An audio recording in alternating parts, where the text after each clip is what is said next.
और उस विधेयक को पार्लियामेंट के 2 हाउसेस, लोकसभा या राज्यसभा को डायरेक्ट नहीं भेजा जाएगा। सबसे पहले इस बिल को भेजा जाएगा प्रेसिडेंट के पास। किसके पास भेजा जाएगा? प्रेसिडेंट के पास, राष्ट्रपति के पास भेजा जाता है। हाँ या ना? तो सबसे पहले इसे किसके पास भेजा जाएगा? देखो भाई, चलो करो कुछ। इसका क्या है, वोल्टास वाला? हाँ, उससे हो जाएगा। सब क्लास का रिमोट गायब हो गया। बच्चे लेके भाग जा रहे हैं क्या? हाँ, नहीं है क्या?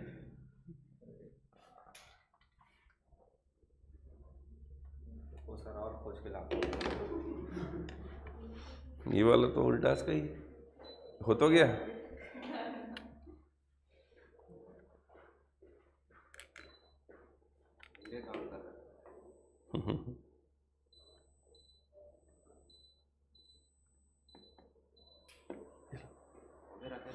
अच्छा, ठीक है। तो प्रेसिडेंट के पास भेजा जाएगा। क्लियर हो पा रहा है? अब ऐसा नहीं कि प्रेसिडेंट इस पर अपनी सहमति दे दिए तो वो स्टेट बन गया। अब प्रेसिडेंट का काम ये होगा, राष्ट्रपति का काम ये होगा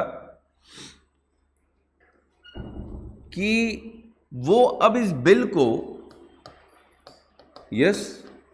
अब वो इस बिल को कंसर्न्ड स्टेट के पास भेजें, संबंधित राज्य के पास भेजें। किसके पास भेजें? राज्य के पास। मैंने भी बताया था, याद करिए, कि जब नया राज्य बनाना हो तो संबंधित राष्ट्रपति उस राज्य को भेजेंगे, पर उसकी राय जानने के लिए, सहमति और असहमति जानने के लिए नहीं। हम आपकी केवल राय जानेंगे कि भाई तुम अपनी राय दे दो। समझ में आ रहा है कि आप क्या सोचते हो, ये बताओ, बस ये जानना है। आपकी सहमति और असहमति हमारे ऊपर लागू नहीं होती। अब संबंधित राज्य के स्टेट लेजिस्लेचर अर्थात विधान मंडल को भेजा गया। हाँ या ना? किसको भेजा गया? विधान मंडल को। बट ऐसा नहीं कि राज्य विधानमंडल अपनी राय 200 वर्ष बाद दे। एक फिक्स टाइम पीरियड में देना होगा। जो कौन डिसाइड करेगा? The president. प्रेसिडेंट इनको डिसाइड करेंगे, इनको बोल कर भेजेंगे कि भाई देखो, तुम्हारे पास केवल 24 मिनट है बताने के लिए।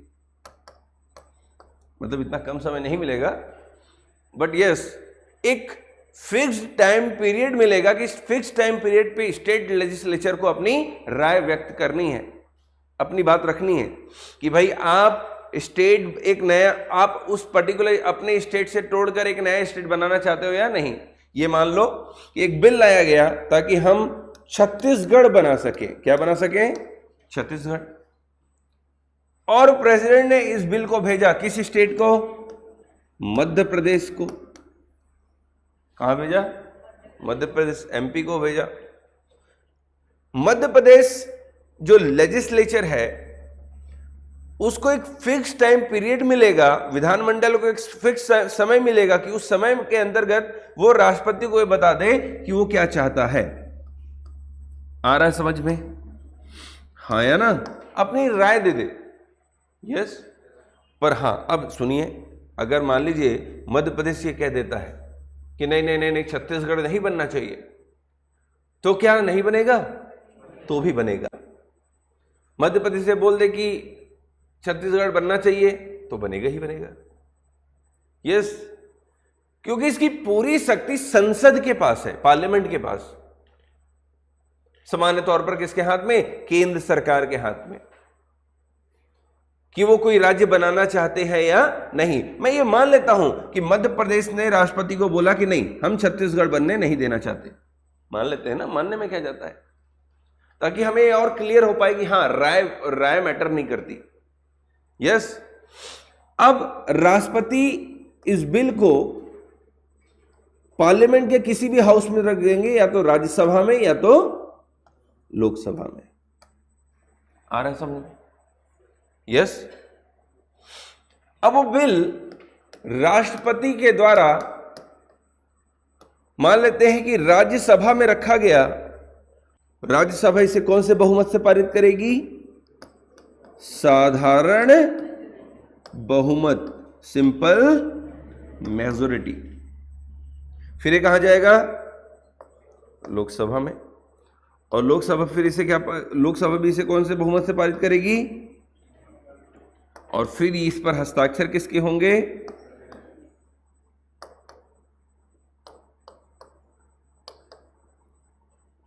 और क्या बन गया? एक नया राज्य, क्या? छत्तीसगढ़। आ रहा है भैया समझ में? हाँ, मतलब देखिए, मैं किसी भी हाउस में रख सकता हूं, हाँ है ना। देखिए, मनी बिल के अलावा, मनी बिल और फाइनेंशियल बिल 1, ये जो दो बिल हैं, इन दो बिल को छोड़ दें तो भारत में कोई भी बिल, कोई भी विधेयक या तो लोकसभा में रखा जा सकता है या तो राज्यसभा, किसी भी हाउस में प्रेजेंट किया जा सकता है। हाँ, प्रेसिडेंट उस पर, प्रेसिडेंट के पास जाएगा, प्रेसिडेंट अपनी सहमति एवं स्वीकृति देंगे और उसके बाद फिर उसे कहां रखा जाएगा? राज्यसभा या लोकसभा। राज्यसभा या लोकसभा में कोई भी बिल मंत्री लेकर आता है, क्योंकि ये गवर्नमेंट बिल है। कौन सा बिल है? गवर्नमेंट।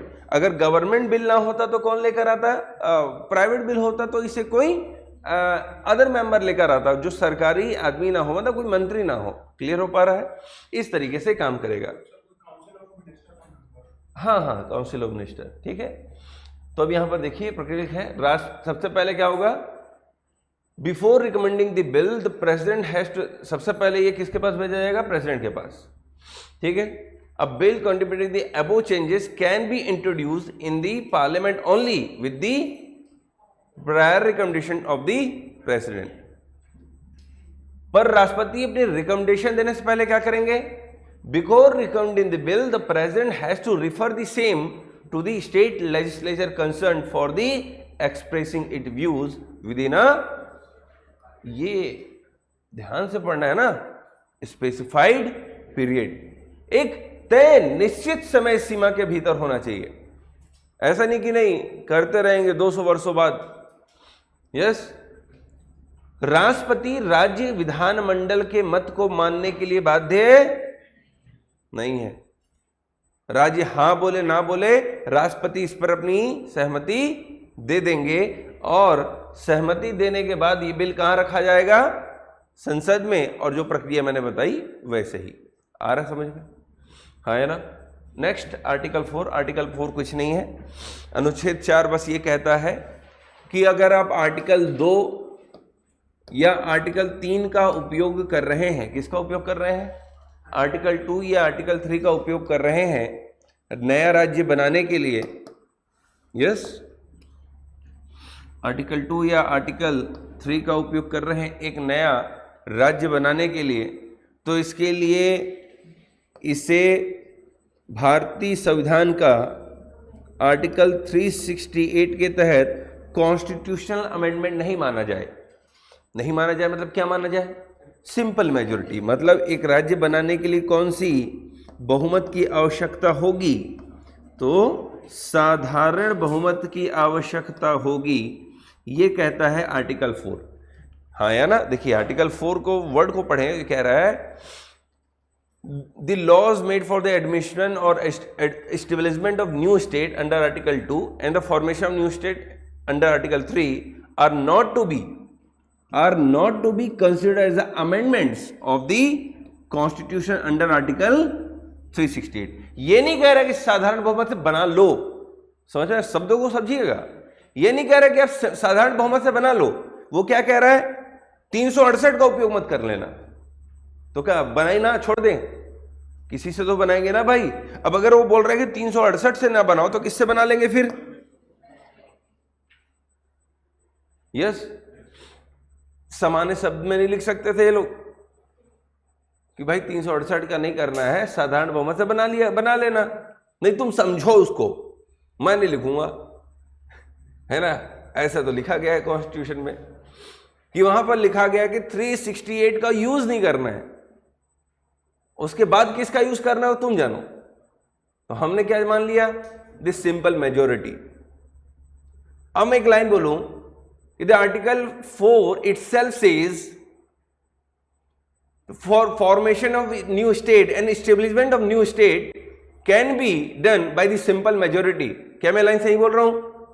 मतलब मैं कहना चाह रहा हूं, हिंदी में बोल सुनिए, मैं कह रहा हूं कि आर्टिकल 4 खुद ये कह रहा है कि एक नए राज्य के गठन के लिए या नए राज्य के निर्माण के लिए साधारण बहुमत की आवश्यकता होती है। क्या ये लाइन सही है? नहीं, ये लाइन सही नहीं है, क्योंकि आर्टिकल 4 क्या कह रहा है? 368 का यूज नहीं करना है। वो हम मान रहे हैं कि सिंपल मेजोरिटी के थ्रू करना है। शब्दों को समझिए, इसीलिए तो कह रहा हूं पॉलिटी बहुत यहां पर केवल कॉन्सेप्ट है। तुमने एक बार कॉन्सेप्ट को पकड़ लिया तो ये सब्जेक्ट बड़ा आसान हो जाता है। वो कहना क्या चाह रहा है, वो डायरेक्ट नहीं कह रहा है। समझ पा रहे हैं मैं क्या कह रहा हूं? The article 4 itself says, itself खुद ये कह रहा है, खुद ये नहीं कह रहा है ना भाई, वो क्या कह रहा है? बस अब आया समझ? हाँ आया ना कि वो क्या कहना चाह रहा है। अब अगर भारत अमेरिका में राष्ट्रपति बनने के लिए लिखा होता है he should be citizen of America, United state of America by birth, तो वहां लिखा है कि जन्म के आधार पर ही नागरिक होना चाहिए। कहां? अमेरिका में। डोनाल्ड ट्रंप जैसे राष्ट्रपति पैदा होते हैं वहां पर।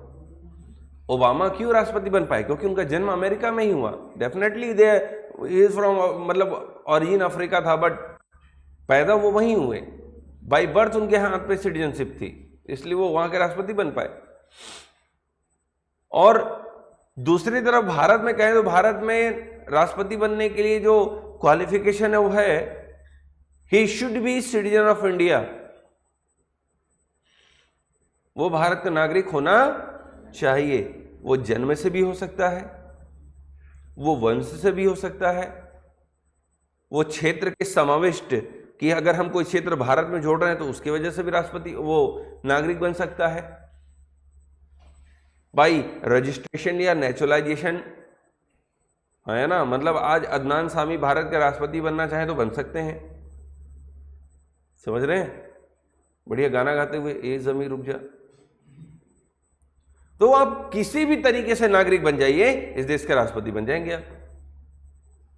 तो क्या वो खुद ये कह रहा है कि नहीं नहीं बाई बर्थ होना चाहिए, रजिस्ट्रेशन होनी चाहिए वगैरह वगैरह? नहीं, वो बोल रहा है नागरिक हो जाओ। अब आपने मान लिया कि नागरिकता जिस जिस आधार पर मिल सकती है उस आधार पर मैं इस देश का राष्ट्रपति बन सकता हूं। आ रहा है समझ में?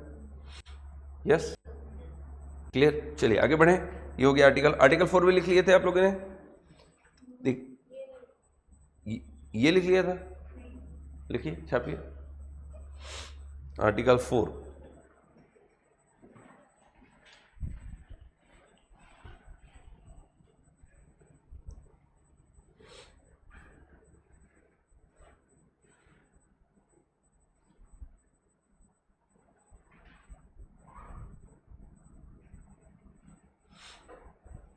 ये सब्जेक्ट इतना शानदार सब्जेक्ट है, ये आपको अपने अधिकारों की इतनी जानकारी दे देता है, हाँ या ना, कि आप फिर क्वेश्चन कर सकते हैं लोगों से। और जब आपको अपने अधिकारों के बारे में जानकारी होती है तो फिर कोई आपको दबा नहीं सकता। समझ रहे? तो अधिकारों की जानकारी तो कॉन्स्टिट्यूशन आपको मन लगा कर देता है। फंडामेंटल राइट शुरू तो होने दो। यस, अगर तुम्हारी मम्मी तुमको सोकर उठाते रहेगी तो तुम बोल दोगे sir mummy right to sleep, सोने का अधिकार। यस, अब कई बच्चे आर्टिकल 21 को इतना सीरियस ले लेते हैं कि मैं तो अपने मनपसंद व्यक्ति से ही विवाह करूंगा और भाग जाते हैं। आर्टिकल 21 ये भी राइट देता है ना भाई आपको, ऐसे अनेक अधिकार हैं आपके पास। तो वो अधिकार आपको एंजॉय करने के लिए दिए गए हैं कि एंजॉय करिए, और लोग कर भी रहे हैं। हो गया? लिख लिया?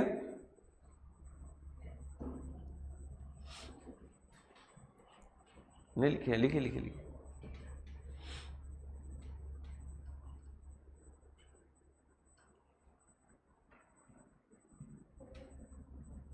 हो गया? हाँ है ना? ये नोट डाल के लिख लो। इस तरह अर्थात इस तरह का कानून एक सामान्य बहुमत अर्थात साधारण विधायी प्रक्रिया के जरिए पारित किया जा सकता है।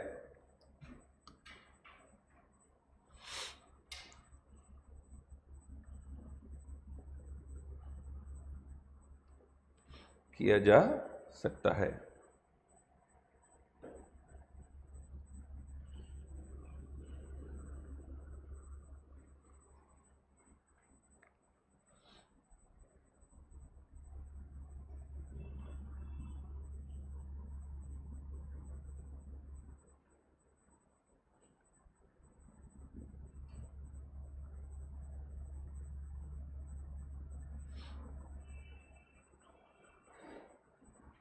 चलिए एक क्वेश्चन का आंसर करिए कि इस क्लास में सबसे पहले कौन आया, जो सबसे पहले इस क्लास में आया होगा आज। जब इस क्लास में आप आई तो क्लास में जब बैठी तो गर्मी लग रही थी या नॉर्मल था टेम्परेचर? नॉर्मल लग रहा था। और जब मैं इस क्लास में आया तो गर्मी बढ़ गई। मतलब मैं उसका मतलब ये नहीं कि मैं हॉट हूँ, मतलब इस जब तक मैं इस क्लास में आया तब तक इस क्लास में हमें गर्मी लगने लगी। यस, इसके पीछे का मुझे कारण बताओ। हाँ,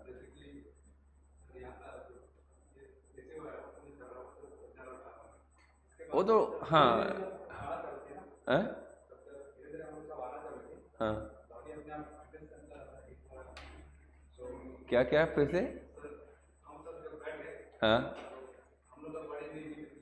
अच्छा, मतलब आप भी हॉट हैं अब ये कहना चाह रहे हैं?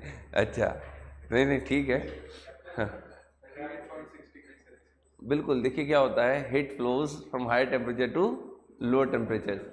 आया ना?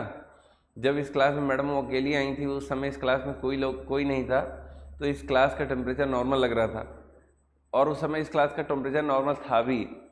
बट धीरे धीरे हम इस क्लास में आने लगे तो हमारी बॉडी का हीट फ्लो करने लगा किस तरफ, है ना? इस क्लास की तरफ, इस क्लास के एयर में। हाँ या ना? और इस क्लास का टेम्परेचर क्या होने लगा? बढ़ने लगा। अब क्योंकि इस क्लास में कहीं भी वेंटिलेशन का कॉन्सेप्ट नहीं है, यस, तो वो जो एयर थी उस क्लास में क्या होने लगी? ट्रैप होने लगी, फंस गई। हाँ या ना? अब हमें ये जरूरी नहीं था कि इस क्लास को हम ठंडा करें, फैन चालू कर देते तो भी तुमको उमस या अजीब सा फील होता। एसी का जो मेन काम है वो ये होता है कि वो रूम के अंदर के जो खराब हवा या गर्म हवा है ना, उसे निकालकर बाहर फेंकती है और फ्रेश एयर अंदर डालती है। ये मेन काम है एसी का। टेम्परेचर मेंटेन करना वो दूसरा सेकेंडरी काम है। एसी का फर्स्ट काम होता है कि यहाँ के खराब हवाओं को बाहर फेंकना। इसीलिए एक एग्जॉस्टर लगा होता है एसी पे बाहर, बड़ा सा पंखा चलता रहता है ना, उसके सामने हाथ करो तो आपको दिखाई देगा गरम गरम हवा आ रहा है। वो हवा कहाँ से आ रहा है? इस क्लास से निकलकर बाहर फेंका जा रहा है। और जो बाहर की हवा आ रही है वो भी तो गंदी होगी या गर्म होगी, हाँ या ना? तो उसको कूल करता है ना? और उसको कूल करने के पर्पस में जब वो अंदर डाल रहा होता है, क्लीन कर रहा होता है, तो उसमें जो वाटर कंटेंट होता है वो अलग हो जाते हैं, है ना? और वही वाटर कंटेंट पाइप से वो एसी से बाहर निकल जाते हैं। यस, चलिए ठीक है भाई, चलिए आगे बढ़ते हैं। नेक्स्ट हेडिंग बनाइए, नेक्स्ट हेडिंग बनाइए, इंटीग्रेशन ऑफ प्रिंसली स्टेट्स।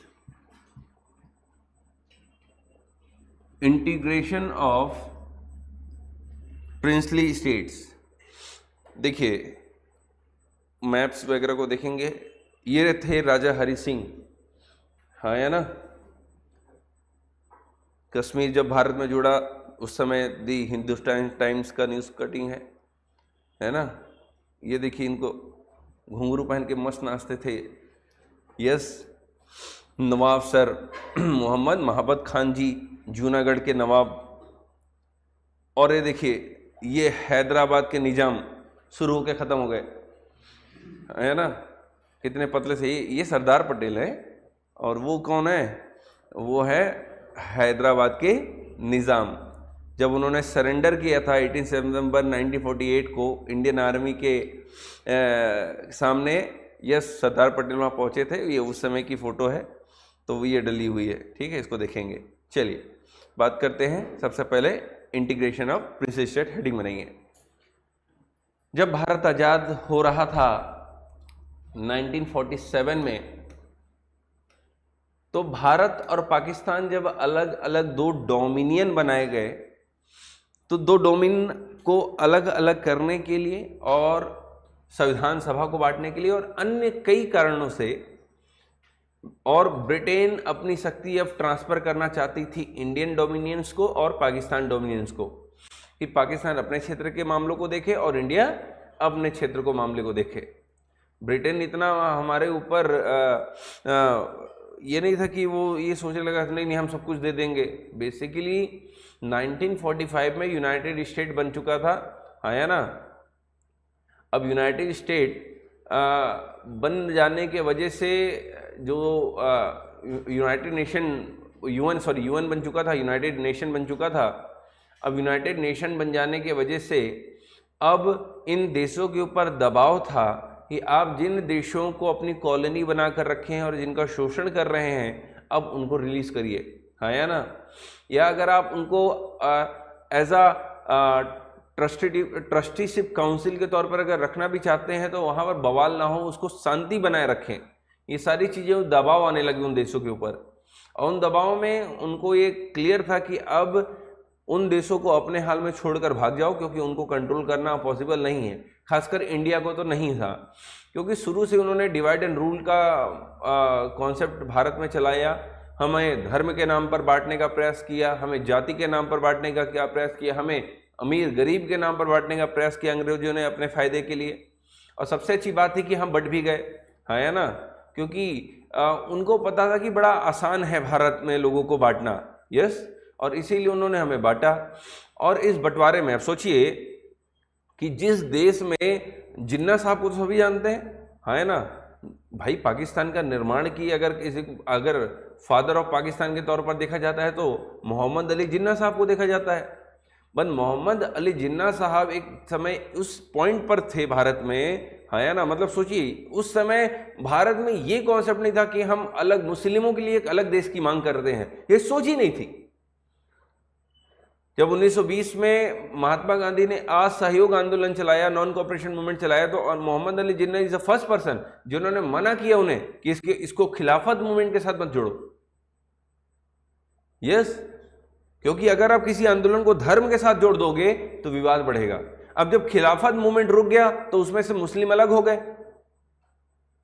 तो नॉन कोऑपरेशन मूवमेंट केवल एक तरह से हिंदुओं का आंदोलन बन के रह गया, उसमें मुस्लिम भाग गए, खिलाफत मूवमेंट के साथ चले गए। तो वहां पर अब मुस्लिमों का समर्थन ऑलमोस्ट वापस चला गया।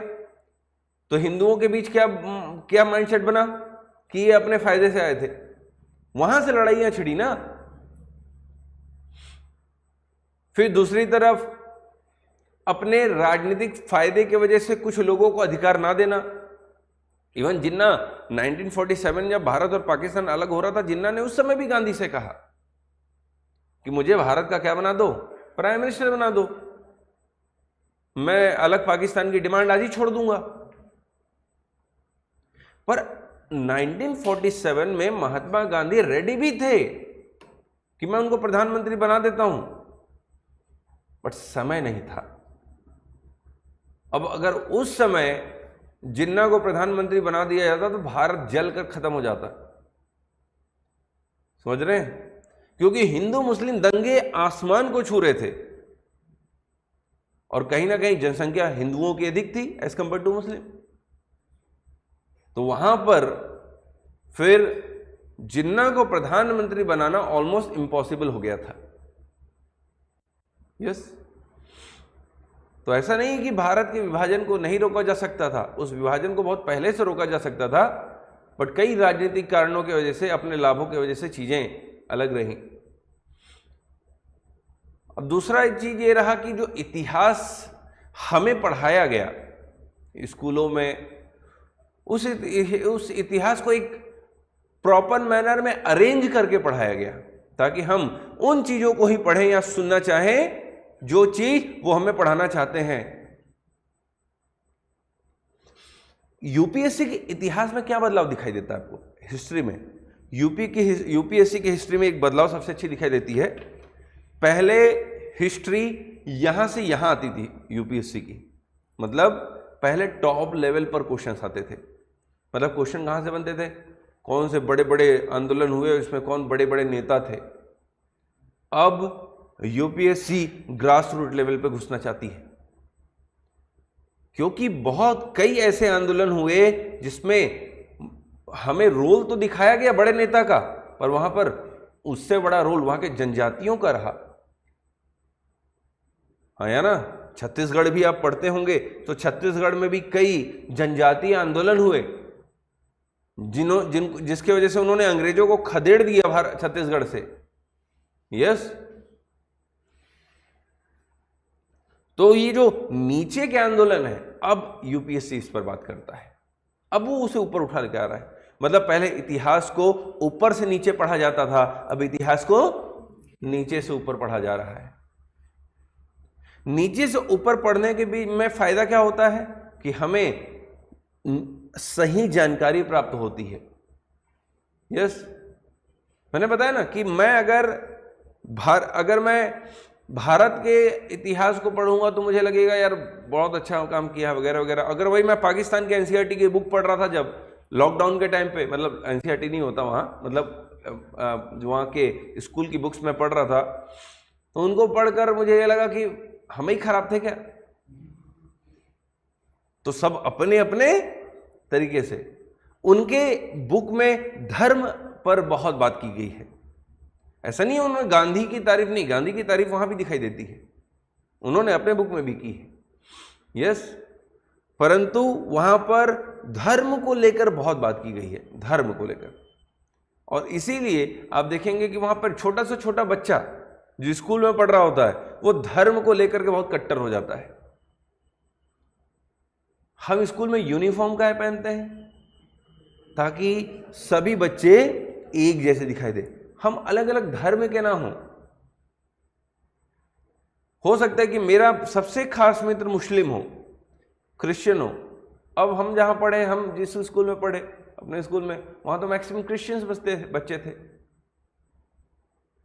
यस, पर क्या फर्क पड़ा उससे? कुछ नहीं। ये सोच पर निर्भर करती है हमारी कि हम किस तरीके से चीज सोचते हैं। हाँ, तो 1947 में भारत और पाकिस्तान को अलग अलग करने के लिए ब्रिटिश पार्लियामेंट ने इंडियन इंडिपेंडेंस एक्ट पास किया, हाँ या ना? और इस इंडियन इंडिपेंडेंस एक्ट के थ्रू, हाँ या ना, जो ये देखिए यहां पर इस मैप को आपको मैंने पहले भी दिखाया है।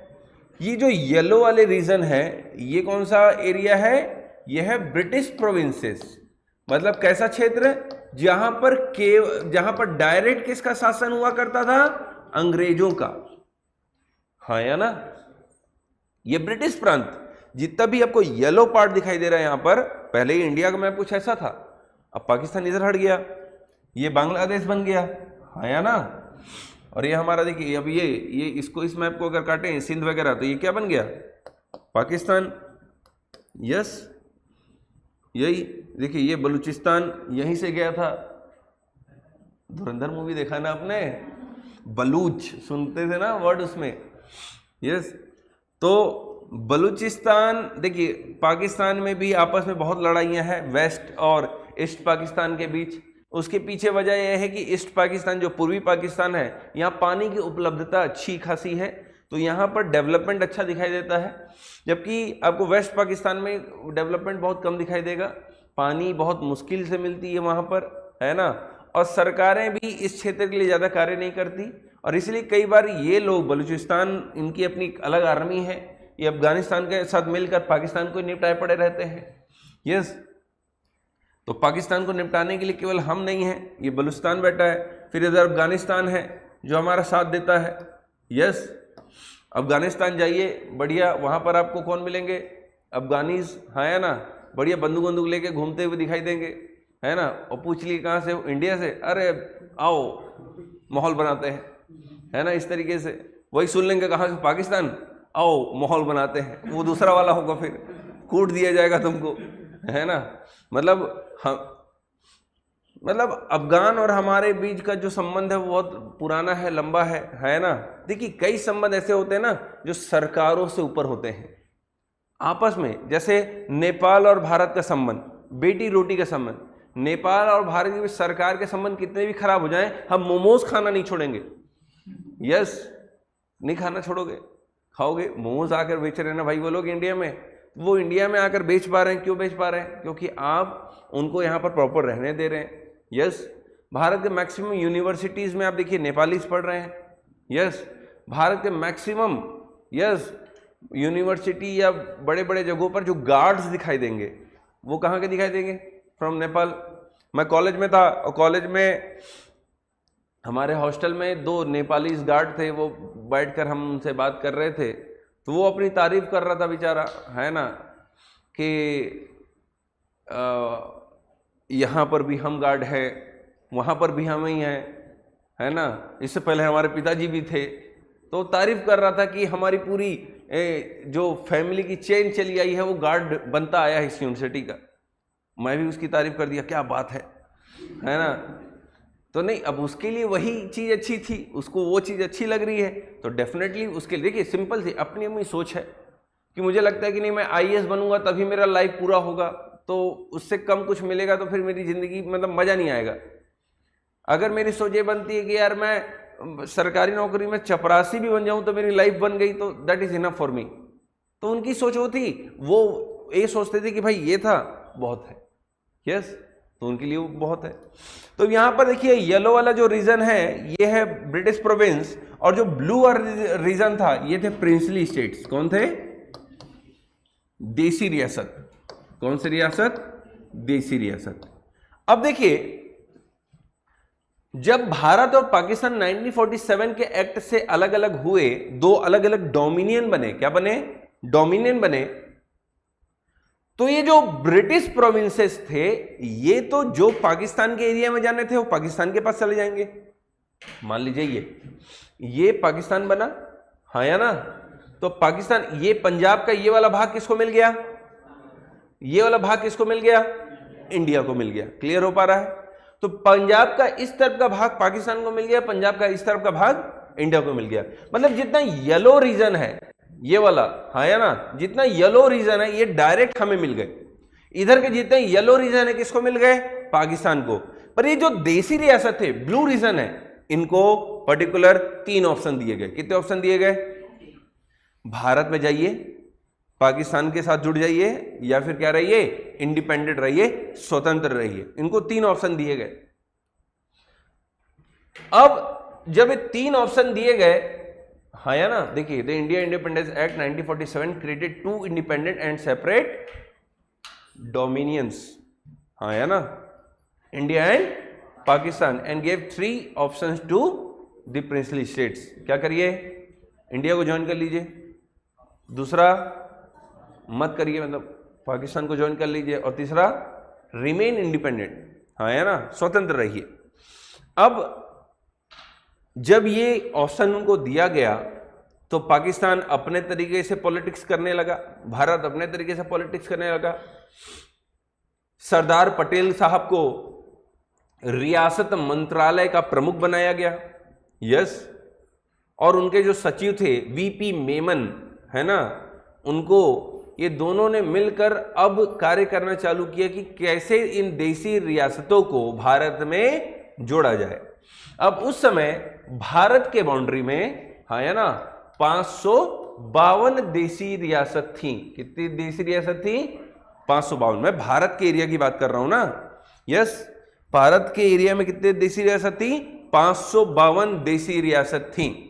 इन 552 देसी रियासतों में से 549 देसी रियासत प्रिंसली स्टेट्स कहां जुड़ने के लिए तैयार हो गई? भारत में जुड़ने के लिए तैयार हो गई।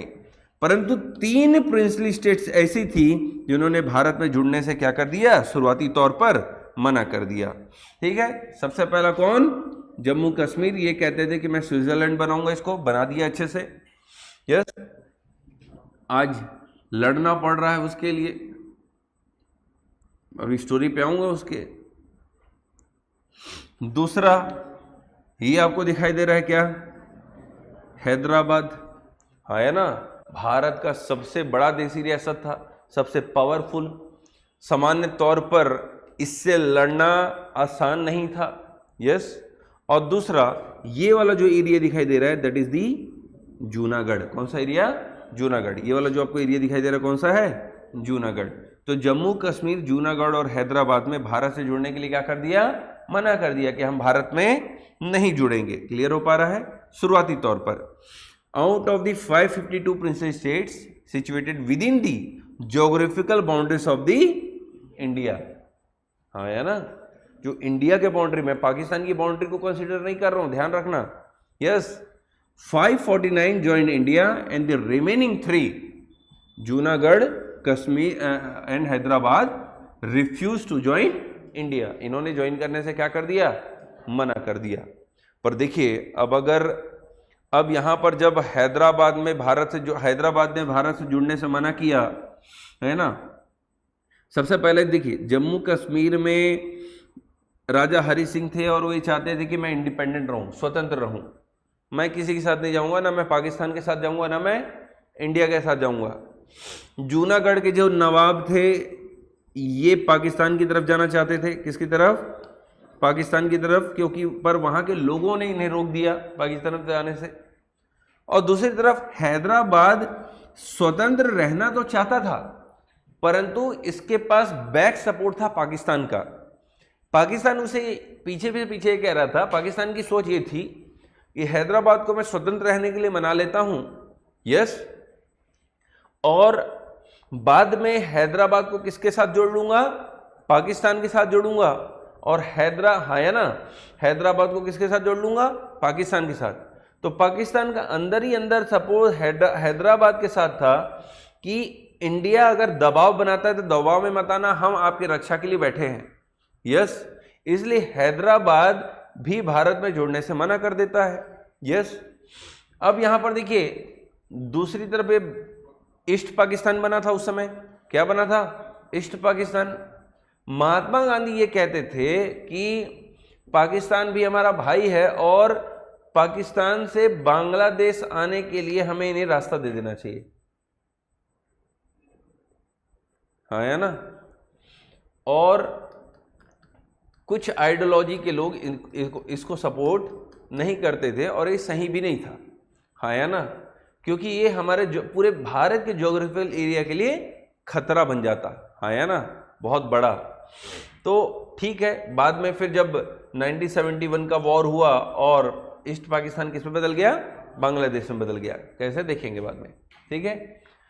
तो 552 देशी रियासतों में से कश्मीर, जूनागढ़ और हैदराबाद अलग हो गए। बट हाँ, कुछ समय बाद हमारे प्रयास के माध्यम से हमने कश्मीर को भी भारत में जोड़ लिया, जूनागढ़ को भी भारत में जोड़ लिया और हैदराबाद को भी भारत में जोड़ लिया। क्लियर हो पा रहा है, यस नो। नोट किया है आप लोगों ने कि नहीं किया अभी, ये लीजिए।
ठीक है भैया,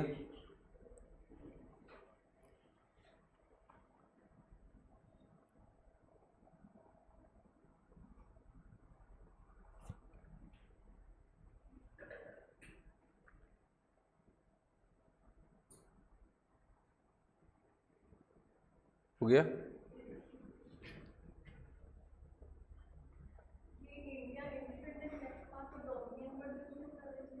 मैंने बताया था इस चीज को लेकर कि जब तक भारत में खुद का राष्ट्रपति नहीं हुआ, हाँ या ना, मतलब 26 जनवरी 1950 से पहले तक भारत एक क्या था, डोमिनियन ही था।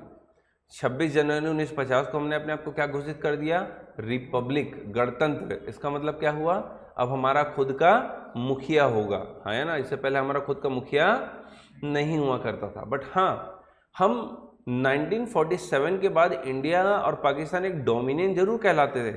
कुछ समय तक माउंटबेटन यहाँ पर वायसरॉय के तौर पर बैठे भी रहे, हाँ है ना। जब तक देसी रियासतों का एकीकरण नहीं हो गया, सारे प्रिंसली स्टेट्स भारत में जुड़ नहीं गए, तब तक माउंटबेटन भारत में ही थे, हाँ है ना। बट ये जो डोमिनियन था 1947 के बाद का, ये एक नाम मात्र का डोमिनियन था, क्योंकि ऑलमोस्ट शक्तियां भारत के संविधान सभा को मिल गई थी। मैंने इस चीज को पढ़ाया है, हाँ है ना, कि संविधान सभा अब कोई भी कानून बना सकती है। इवन उनको ब्रिटिश कानूनों को बदलने, ब्रिटिशर्स ने अगर कोई कानून बनाया तो उसे बदलने का भी अधिकार दे दिया गया, हाँ है ना। कॉन्स्टिट्यूंट असेंबली को एक सॉवरेन बॉडी बना दिया गया। ये सारी चीजें बताया हूं, मतलब एक तरह से कॉन्स्टिट्यूंट असेंबली को सारे पावर दे दिए गए, सारी शक्तियां दे दी गई।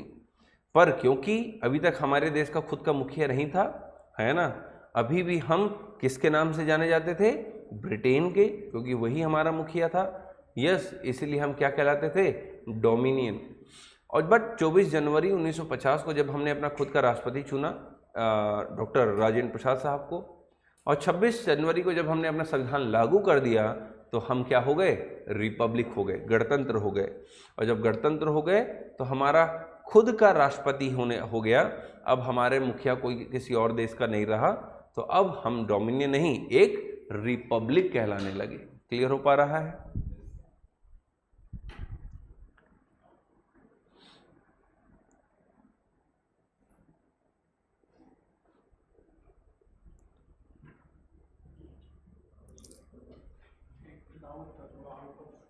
बताइए।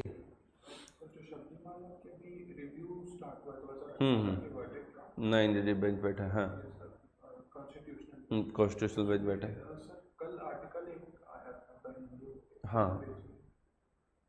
सॉलिसिटर जनरल सर ने, तुषार मेहता सर ने प्रियम्बल को कोट किया है, बट प्रियम्बल लीगली जस्टिफाइड हाँ नहीं है वो। देखिए अब क्या है कि कोर्ट के अंदर कई बार हम अपनी बात को रखने के लिए, है ना, कभी आप डिस्ट्रिक्ट कोर्ट जाइए, डिस्ट्रिक्ट कोर्ट जाएंगे, बड़ा मजा आता है वहाँ पर, है ना। देखिए हम जैसे हाई कोर्ट में प्रैक्टिस करते हैं तो प्रिसाइज होता है, पॉइंट टू पॉइंट, कि जिस हमारा लॉ क्या कहता है, जजमेंट्स क्या कहती हैं, एंड हमें क्या रिलीफ चाहिए, हम उस पर बात करेंगे। फालतू बात करेंगे तो डांट देंगे वो हमें, है ना, क्योंकि टाइम नहीं होता एक दिन में। अब एक दिन में जैसे मान लीजिए रमेश सिन्हा साहब हैं, है ना, जैसे रमेश सिन्हा साहब, उनके अब पहले लंच तक वो डिविजनल बेंच में बैठते हैं, फिर 2:15 बजे वो बैठेंगे सिंगल बेंच में, और करीब करीब 100 केसेस एक साथ उनके रोज लगते हैं, और वो बेल मैटर होते हैं, 100 केसेस। और मतलब एक केस को सुनने के लिए ज्यादा से ज्यादा 2 से 3 मिनट। अब तुम उस पर्टिकुलर पॉइंट पर कहानी सुनाने लग जाओ या कहीं लिंक करने लग जाओ तो वहां नहीं कर सकते, समझ पा रहे हो। पर डिस्ट्रिक्ट कोर्ट में कई बार क्या है, बढ़िया माहौल बनाकर, है ना, कि जनाब मैं आपको इसके साथ बताना चाहता हूं, है ना, ये सारी चीज, मतलब कुछ ना कुछ स्टोरी, जैसे मैं पढ़ा रहा हूं तो कुछ स्टोरी के साथ लिंक कर रहा हूं ना, लाइक दैट, इस तरीके से स्टोरी को लिंक करते हैं कई बार। तो ये सारे, तो कई बार जो वकील होता है वो अपनी बात को रखने के लिए कोई भी चीजों को कोट करता है, बस वो मामला ऐसा रहता है। हाँ, आर्टिकल्स को क्यों नहीं करा उन्होंने, प्रियम्बल को ही क्यों? तो उसको मुझे पढ़ना पड़ेगा, क्या लिखा था उस पर। हाँ बताइए, दीजिए ना, मैं बात कर लेता हूँ उसकी।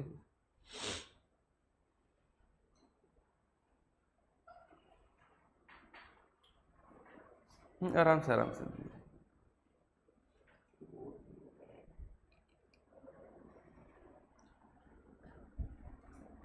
ठीक है, 552 देशी, ढूंढिए तब तक, 552 देशी रियासत थे, है ना।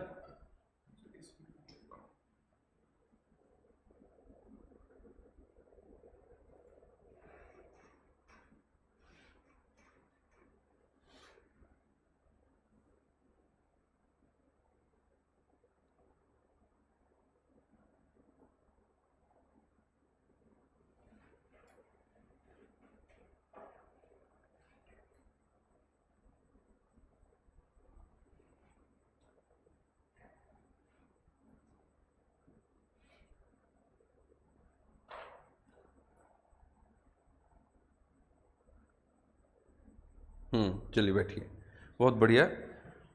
यहाँ पे देखिए द प्रीएम्बल में एक लाइन लिखी हुई है, the liberty of thought, yes, expression, belief, faith and worship, ये है ना। हिंदी में क्या बोलेंगे भाई, बताइए हिंदी मीडियम वाले।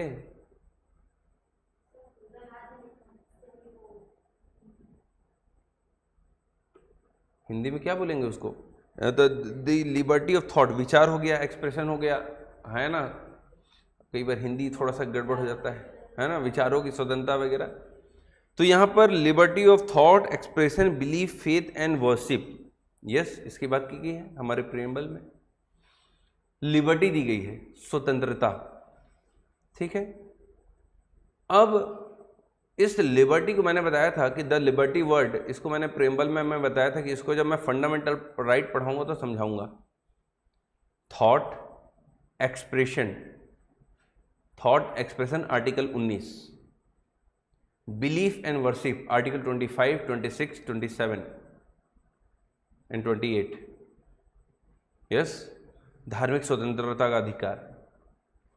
तो प्रीएम्बल भी हमें कहता है कि हमारे पास लिबर्टी है of liberty of faith and worship, ठीक है। फिर तुषार मेहता साहब आगे कह रहे हैं, how can the courts then examine the essential of religious practices of a denomination which does not otherwise offend public order, morality and health। अब देखिए, ये आप आर्टिकल 25 पढ़ेंगे तो समझेंगे। आर्टिकल 25 पर सरकार को रोक लगाने का अधिकार दिया गया है कि आर्टिकल 25 जो हमें धार्मिक स्वतंत्रता का अधिकार देता है, या आर्टिकल 26 जो हमें धार्मिक स्वतंत्रता का अधिकार देता है, उस पर रोक लगाने के लिए बात की गई है। पर उस पर रोक लगाने के लिए वो पब्लिक ऑर्डर का वायलेशन कर रहा हो, मोरल ना हो, या किसी का हेल्थ इशू क्रिएट कर रहा हो। कि तुम धर्म के आधार पर बोलो कि सती प्रथा बढ़ा दो, फिर से ये नहीं कर सकते तुम, हाँ या ना। तुम धर्म के नाम पे ये बोलो कि नहीं नहीं, विधवा दोबारा शादी ना कर सके, हमारे धर्म में नहीं है, ये कहां से मोरल है? तो ऐसे चीजों को सरकार ऐसे कानून बना सकता है इन सारी चीजों को रोकने के लिए।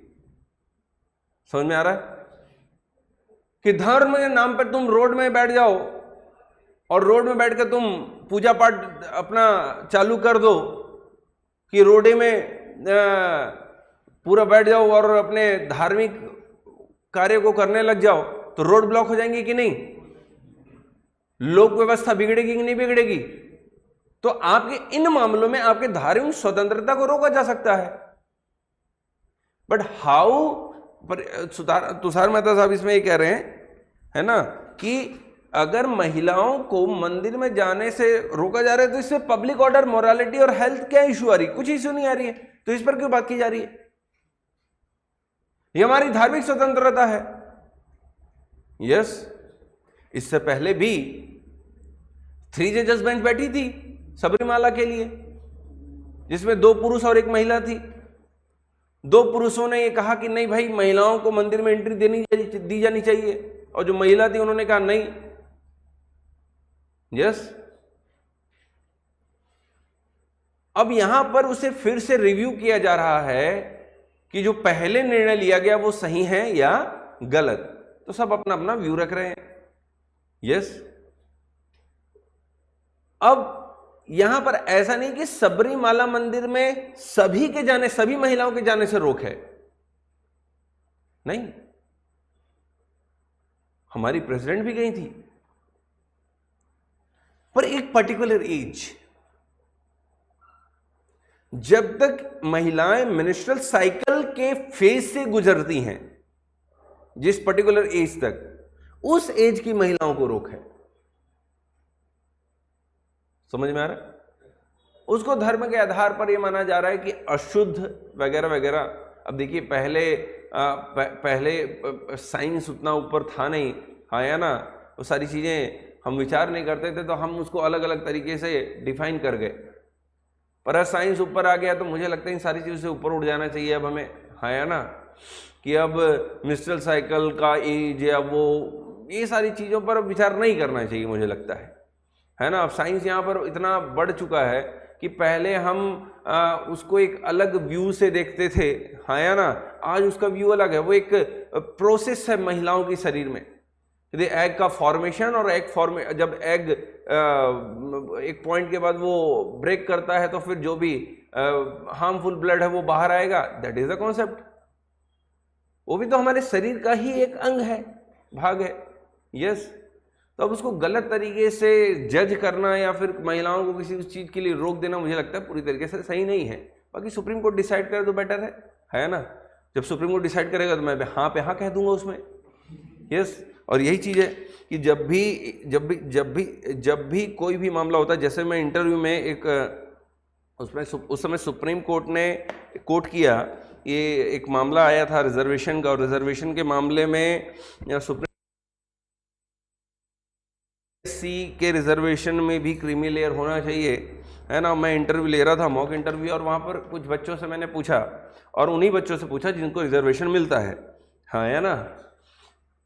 अब जब मैंने उनसे पूछा कि भाई देखिए ऐसा ऐसा है, तो अब मिलना चाहिए कि नहीं मिलना चाहिए, तो वो सीधा अगेंस्ट हो गए, नहीं नहीं नहीं मिलना चाहिए, नहीं होना चाहिए इसमें, वगैरह वगैरह ये सारी चीजें।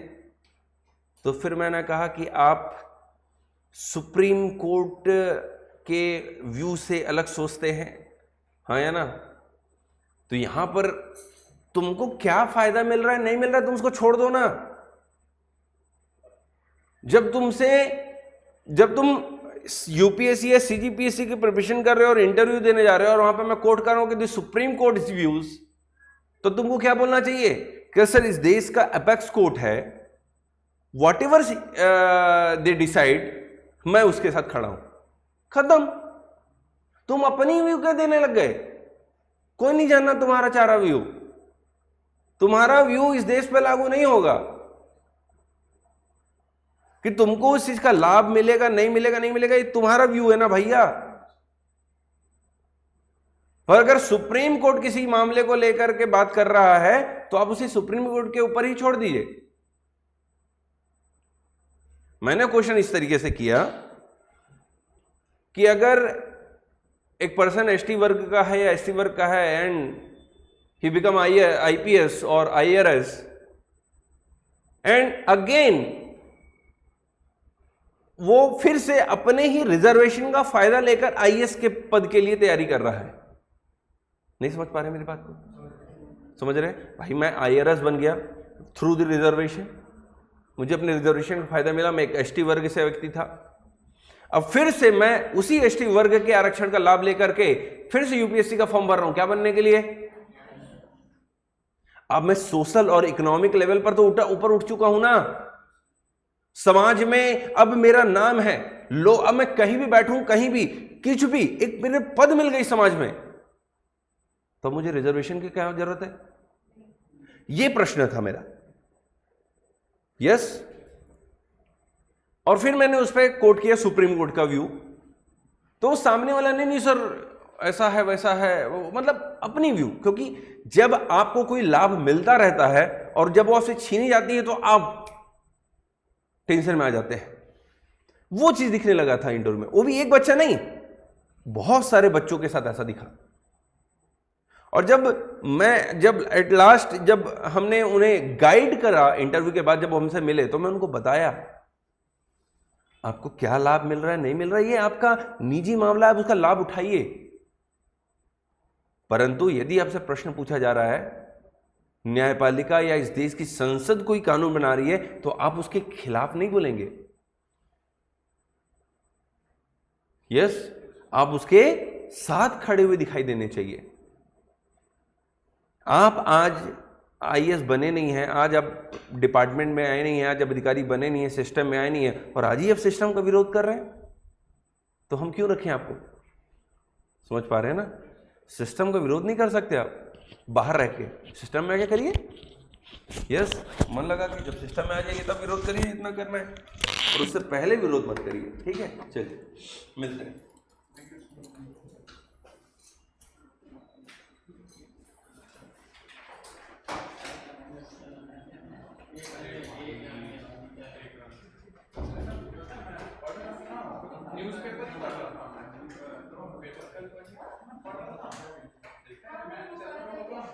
मोबाइल चालू किया एक बार में तेरा रहना चाहिए खोला एक बार से डॉट वन में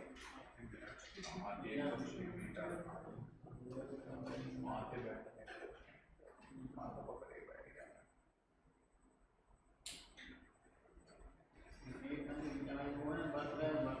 सिग्नल दे देना एक बार पहले जो